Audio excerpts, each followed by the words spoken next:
Assalamualaikum guys. Ramai yang tanya aku macam mana nak kontrol pernafasan bila berlari. Aku nak jawab macam mana. Aku bukan pelari elit ataupun pelari yang hebat. Aku sekadar berlari saja, bersukan saja. Tapi aku boleh kongsi dengan korang satu cerita lah. Waktu aku kecil dulu, masa umur aku 13, aku selalu ambil upah akak ikan bilis daripada pantai naik ke tebing.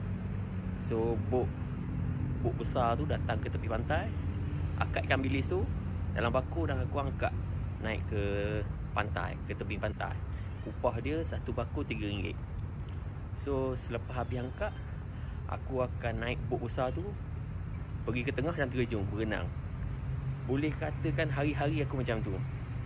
Kalau naik bot besar 50 meter, kami akan terjun dan berenang ke darat balik. Tapi pada satu hari dah 50 meter aku tak terjun. Aku tunggu 100 meter baru aku terjun. Tapi hari tu mungkin bukan nasib aku. Aku lemas.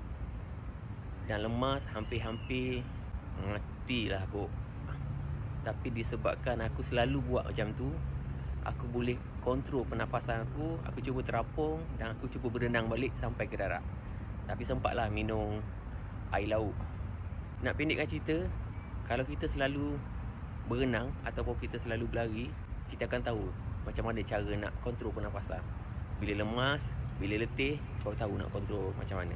Okey, dapat.